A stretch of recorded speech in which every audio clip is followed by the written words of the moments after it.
ఈ ఝాన్సీ రెడ్డి ఎపిసోడ్ 2 యొక్క ప్రత్యేకత ఏందనంటే, ఏదైతే మనం గతంలో వెళ్ళిన స్కిల్ డెవలప్మెంట్ ల్యాండ్ ఉందో, అసలు ఆ ల్యాండ్ ఎవరిది, ఎప్పుడు కొన్నారు, ఏ పేరు మీద కొన్నారు, ఆ ల్యాండ్ కొనడానికి ఎవరు సహకారంతో కొన్నారు, ఎంతమందిని ప్రలోభాలకు గురి చేసిరు అనేది మీ అందరికీ తెలిసే ఉంటుంది. జూలై 14th మనం బీజేపీ స్థానిక లీడర్ అయినటువంటి పాగనాటి దామోదర్ రెడ్డి గారిని ఇంటర్వ్యూ చేయడం జరిగింది. వారు క్లిష్టంగా ఏంది జరిగిందనేది ఆ ఇంటర్వ్యూలో చెప్పారు. సో మరొక్కసారి సాక్ష్యాధారాలతో సహా ఝాన్సీ రెడ్డి గారి ఏదైతే తన జీవితంలో జరిగే పరిణామాలను సాక్ష్యాధారాలతో మన ముందు పెట్టడానికి సార్ పాగనాటి దామోదర్ రెడ్డి సార్ ఈరోజు మనతో ఇంటర్వ్యూలో జాయిన్ అవుతా ఉన్నారు. సార్ నమస్కారం సార్. నమస్తే. Thank you sir. నమస్తే. సిగ్నేచర్ స్టూడియో ప్రేక్షకులకు అందరికి కూడా నా నమస్కారం చెప్తూ, మొన్న ఇంటర్వ్యూకు దాదాపు 45-50 రోజుల గ్యాప్ వచ్చింది మనకు. అవును సార్, అవును. గ్యాప్ ఎందుకు వచ్చింది అంటే 1/7 తారీఖు నాడు ఫస్ట్ మహబాద్ కలెక్టర్కు కంప్లైంట్ ఇవ్వడం జరిగింది. ఏమని ఇచ్చాం కంప్లైంట్ అని చెప్పేసి అని అనుకుంటే, కంప్లైంట్ ఓపెన్ చేయండి. ఓకే, ఇది మీరు ఇచ్చిన కంప్లైంట్. మేము ఇచ్చిన 1/7/2024 నేను ఇచ్చిన, ఇది చూడండి, నేను ఆ రోజు ఇచ్చిన లెటర్ విత్ సాక్ష్యాలతో చూపిస్తున్నాను. ఏమి ఇచ్చాను కలెక్టర్కు, ఈమె ఏవైతే ఖాతాలు ఉన్నాయో, వాళ్ళ గుర్తూరు విలేజ్లో ఉన్న ఖాతా నెంబర్లతో సహా నేను ఇవ్వడం జరిగింది. ఏమని ఇచ్చాము ఇక్కడ, వాళ్ళ ఖాతాలో ఏవైతే ఉన్నాయో 70 acres మీ ఖాతాలో మొత్తం 70 ఎకరాల ల్యాండ్ ఉన్నది. ఫెమాక్ట్ ప్రకారము నేను అడిగాను.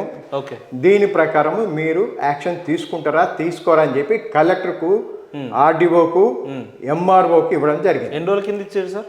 17 30 days వెయిట్ చేశాను.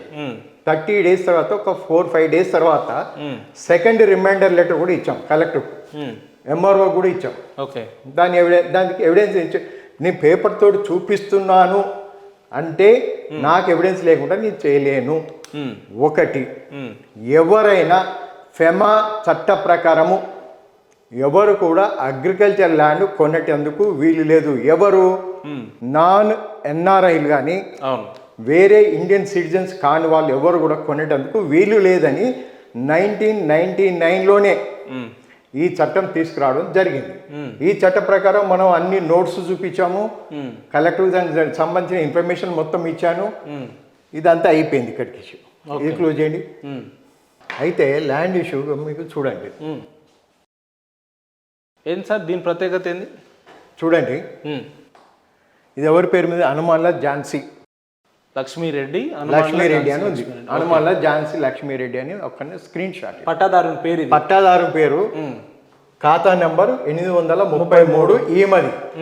ఈమె హస్బెండ్ హనుమాన్ల రాజేందర్ రెడ్డిది 834 ఆమె ఖాతా నెంబర్. ఓకే, ఇది గుర్తూరు విలేజ్ లో మొత్తం 70 ఎకరాలు ఉన్నట్టు నేను ఇక్కడ రిపోర్ట్ ఇస్తున్నాను.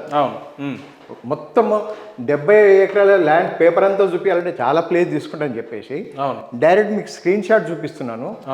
దీంట్లో 70 ఎకరాలు వాళ్ళు ఇద్దరు కలిసి కొన్నారు. దాదాపు 70 ఎకరాలు కొన్నారు. ఓకే, ఫెమా చట్ట ప్రకారము ఈమె అమెరికన్ సిటిజన్ అయి ఉండి ఇక్కడ ఎట్టి పరిస్థితిలో అగ్రికల్చర్ ల్యాండ్ అంటే పట్టా భూములు ఏవి కొనేటందుకు వీలు లేదు. అర్బన్ ల్యాండ్స్ కొనొచ్చు, ఆస్తులు కొనొచ్చు అర్బన్లో, కానీ ఎట్టి పరిస్థితుల్లో పట్టా ల్యాండ్ అని కొన్నారు. ఇక్కడ చాలా క్లియర్ చూపించారు మనకు. మెట్టా డ్రైవ్ క్లాస్ అండ్ మెట్టా భూమి అని చూపించారు. ఇది చూపించి ల్యాండ్ టైప్ అంటే అగ్రికల్చర్ ల్యాండ్స్, వ్యవసాయం సంబంధించిన భూమి అవునా కాదా, తీసుకున్నారు, కొన్నప్పుడు అది నీకు ఎటువంటి అధికారం లేదు. ఆల్మోస్ట్ 5-6 సంవత్సరాల నుంచి వీఆర్ ఎంజాయింగ్.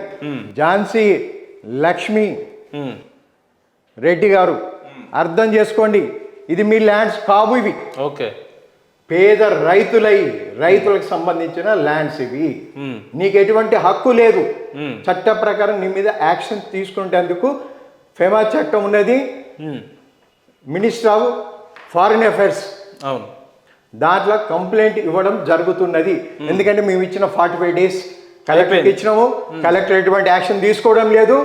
ఎందుకంటే కాంగ్రెస్ గవర్నమెంట్ లో ఎవరు కూడా యాక్షన్ తీసుకునే కెపాసిటీ ఒకసారి పాలకుర్తి ప్రజలంతా కూడా ఇది గమనించే ప్రయత్నం చేయాలి. ఎంతసేపు ఆ 70 ఎకరాలు మేము కొన్నాం అంటున్నారు, కానీ ఏ రకంగా వాళ్ళు కొన్నారో ఝాన్సీ రాజేందర్ రెడ్డి గారు దీనికి సమానం చెప్పాలి.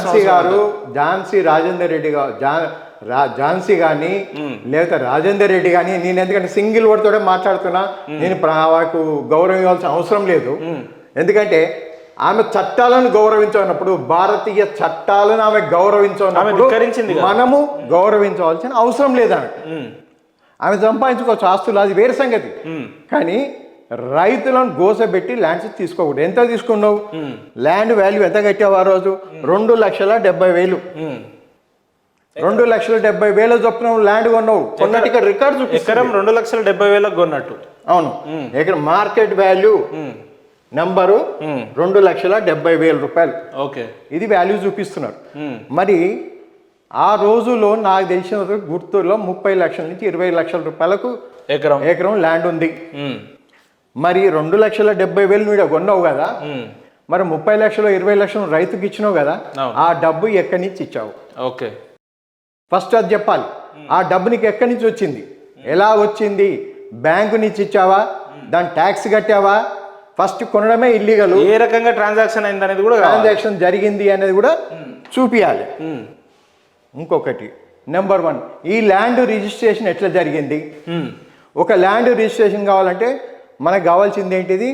రేషన్ కార్డు కావాలి, ఆధార్ కార్డు కావాలి. ఈమెకు ఆధార్ కార్డు ఎవరు ఇచ్చిండ్రు? ఆధార్ కార్డు ఎక్కడి నుంచి వచ్చింది? ఆమె అమెరికన్ సిటిజన్ నుండి ఆధార్ కార్డు ఎందుకు వచ్చింది, లేదా రేషన్ కార్డు ఎట్లా వచ్చింది అనేది క్వశ్చన్. ఇప్పటికి ఇంకా ఆమెకి ఇక్కడ సిటిజన్షిప్ లేదు. పొద్దున్న లేస్తే ఇప్పుడు ఆమెకి సిటిజన్షిప్ ఉందా లేదా అనేది దానికి చూపిస్తాను. మళ్ళీ బ్యాగ్ తీసుకోండి. ఓకే, ఇది పాస్పోర్ట్. ఇది ఝాన్సీ రాజేందర్ రెడ్డి గారికి సంబంధించిన పాస్పోర్ట్ ఇది. సో ఇందులో ఏమేమి డీటెయిల్స్ ఉన్నాయనేది ఒక్కసారి చూడండి. ప్లేస్ ఆఫ్ బర్త్ అట. ప్లేస్ ఆఫ్ బర్త్ లో 18th August 1963. ఆమె అక్కడ ఇండియాలో ఉన్నప్పుడు పుట్టింది. ఇండియాలో పుట్టినప్పుడే ఆమె వచ్చింది. ఇమ్మీడియట్ గా ఆమెకు గ్రీన్ కార్డు వచ్చి ఉంటుంది. తర్వాత సిటిజన్షిప్ వచ్చేసింది. అక్కడికి అయిపోయింది. అదంతా పక్కన పెట్టు. Jhansi Lakshmi Reddy sir name. నేను ఇక్కడ ఒక క్వశ్చన్ అడుగుతున్నా ఝాన్సీ లక్ష్మికి. అమ్మ ఝాన్సీ లక్ష్మి, మీ ఇంటి పేరు లక్కిరెడ్డినా, శీలమా, హనుమాన్లనా? దీనికి మీరు ఆన్సర్ చెప్పాలి. దగ్గర ఆన్సర్ ఉంది. ఈ మూడు ఇంటి పేరుకి సంబంధించిన డాక్యుమెంట్ దగ్గర ఉంది. నువ్వు లక్కిరెడ్డివా, శీలమా, పుట్టినప్పుడు లక్కిరెడ్డి,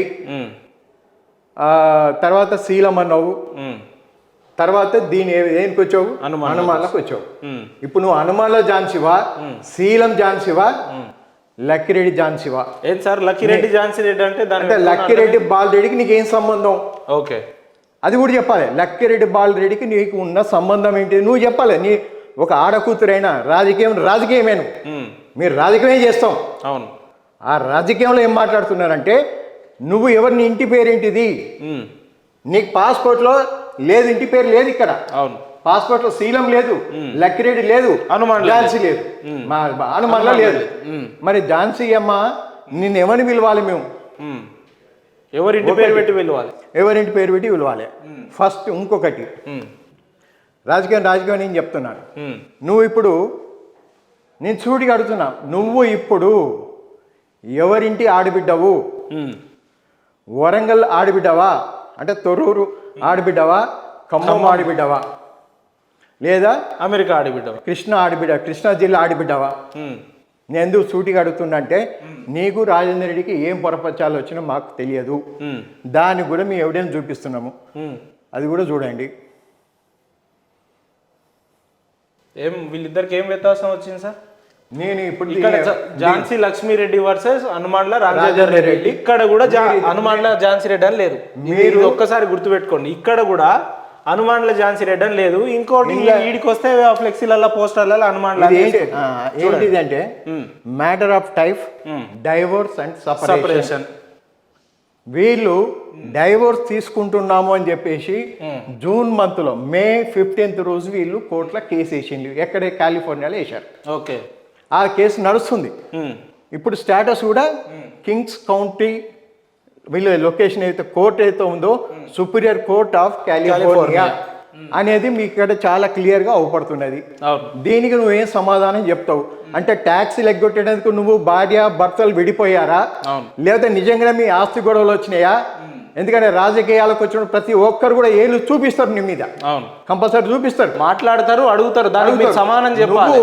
లేదు కార్యకర్తలు కొంతమంది ఫోన్ చేసి చెప్పేసి వాళ్ళని బెదిరించడం అని మొదలు పెట్టావు కదా, మేము కూడా నిన్ను బెదిరియగలుగుతాం. చెప్పాలంటే కెపాసిటీ ఉంది, నాకు ఒక కెపాసిటీ ఉంది కాబట్టి కెపాసిటీని మాట్లాడుతున్నా. నువ్వు ఇప్పుడు ఝాన్సీ అనే దానికి ఏ ఇంటి పేరు పెడతావు? లక్కిరెడ్డి పెడతావా, శీలం పెడతావా, హనుమాన్లో పెడతావా? మరి ఈ కోర్టు కేసు అయితే ఉందో